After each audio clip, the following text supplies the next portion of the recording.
বিসমিল্লাহির রহমানির রহিম। বাংলাদেশের জাতীয় কবি কাজী নজরুল ইসলামের ১২৭তম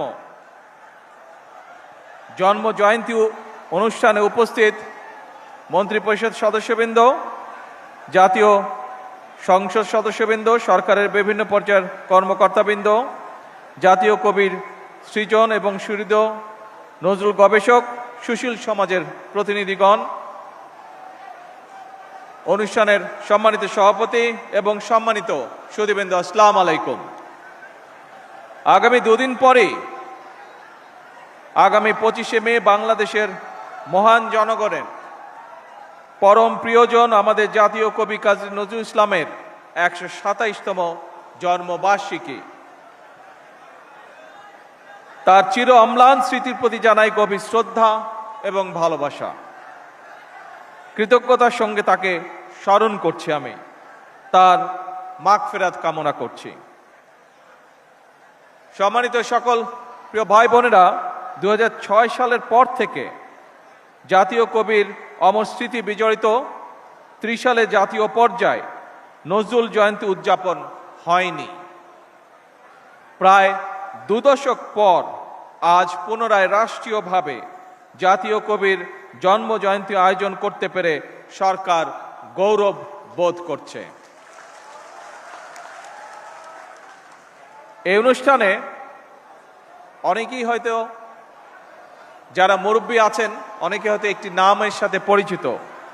আমি এইরকম একজন মানুষকে গভীর কৃতজ্ঞতায় স্মরণ করতে চাই। তিনি ছিলেন মরহুম দারোগা রফিজুল্লাহ।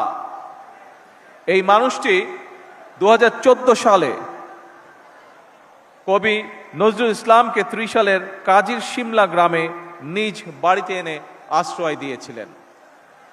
উপস্থিত সুধীবৃন্দ, আমাদের জাতির শ্রেষ্ঠ সন্তানদের যদি আমরা গভীর শ্রদ্ধায় স্মরণ কিংবা বরণ করতে না পারি, এটি তাদের নয় বরং জাতি হিসাবে আমাদেরই দৈন্যতা প্রকাশ পায়।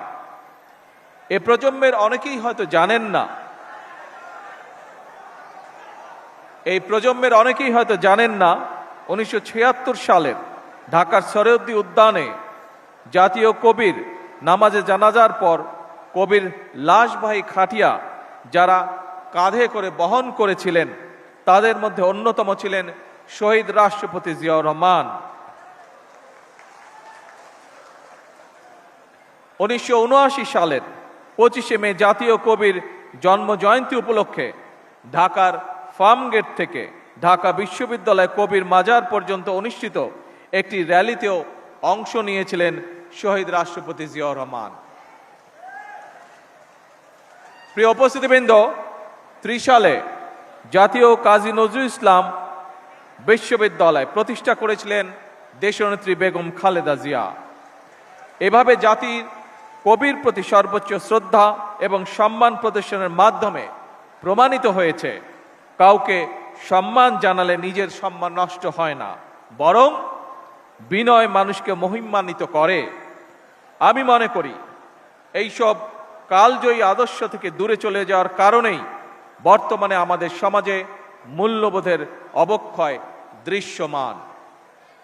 সম্মানিত সুধীবৃন্দ, আমাদের জাতীয় ইতিহাসে অবিস্মরণীয় নাম কাজী নজরুল ইসলাম। পরাধীন, পর্যুদস্ত, পরাভূত জাতির ভাগ্য আকাশে তার আবির্ভাব ছিল আলোকবর্তিকার মতন। আমাদের আশা, আকাঙ্ক্ষা, স্বপ্ন, সংগ্রাম, সাহিত্য, সংস্কৃতি, ইতিহাস, ঐতিহ্য তার রচনার মধ্যে মহিমাময় সৌন্দর্য নিয়ে বাক্সময় রয়েছে।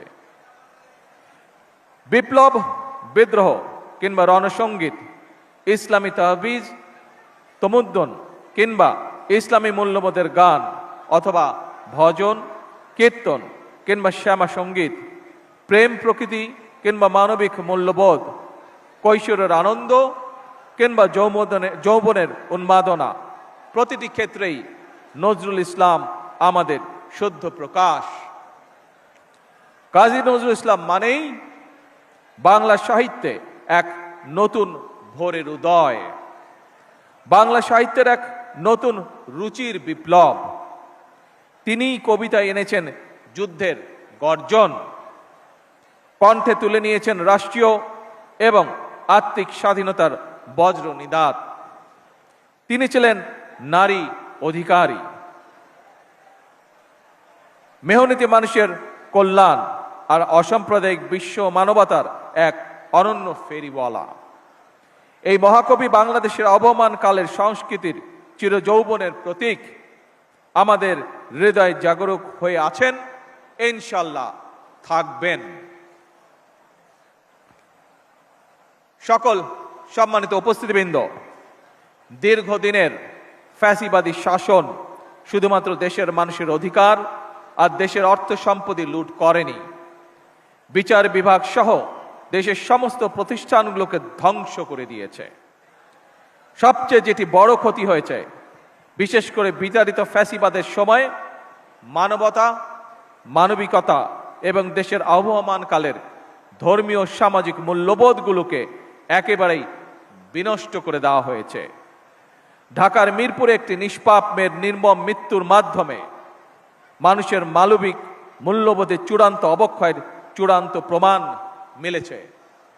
প্রিয় উপস্থিতিবৃন্দ, প্রিয় ভাই বোনেরা, এ বিষয়ে একটি কথা আজকের এই অনুষ্ঠানে আমি পরিষ্কারভাবে আপনাদের সামনে তুলে ধরতে চাই। এই ধরনের শিশু নির্যাতন বা নারী নির্যাতন বর্তমান সরকার কোনোভাবেই মেনে নিবে না এবং বর্তমান সরকার রামিসার এই হত্যাকারীর সর্বোচ্চ শাস্তি ইনশাল্লাহ আগামী 1 মাসের মধ্যে নিশ্চিত করবে এবং সেই সর্বোচ্চ শাস্তি হচ্ছে মৃত্যুদণ্ড, যাতে করে ভবিষ্যতে আর কোনো ব্যক্তি মানুষ এইভাবে শিশু বা নারী নির্যাতন করার সাহস না পায়। উপস্থিত সম্মানিত সকল উপস্থিতিবৃন্দ, একটি নিরাপদ মানবিক রাষ্ট্র এবং সমাজ প্রতিষ্ঠা করতে হলে আমাদেরকে আইনের শাসন প্রতিষ্ঠা করতেই হবে। রাজনৈতিক সংস্কৃতির পরিবর্তন ঘটাতে হবে। একই সঙ্গে আমাদের জাতীয় জীবনে পুনরায় বাংলাদেশের আবহমান কালের ধর্মীয়, সামাজিক, সাংস্কৃতিক মূল্যবোধের পুনর্জীবন ঘটাতে হবে। এক্ষেত্রেও কবি কাজী নজরুল ইসলামের জীবন এবং কর্ম আমাদের জন্য প্রাসঙ্গিক। সম্মানিত সুধীবৃন্দ, কবি নজরুলের জীবন এবং কর্ম বিশ্ব সাহিত্য দরবারে আরো বেশি ছড়িয়ে দেওয়া প্রয়োজন। তার জীবনবোধ, তার জীবন দর্শন প্রজন্মের পর প্রজন্ম পৌঁছে দিতে হবে। এরই অংশ হিসাবে আমাদের জাতীয় কবির স্মৃতি বিজড়িত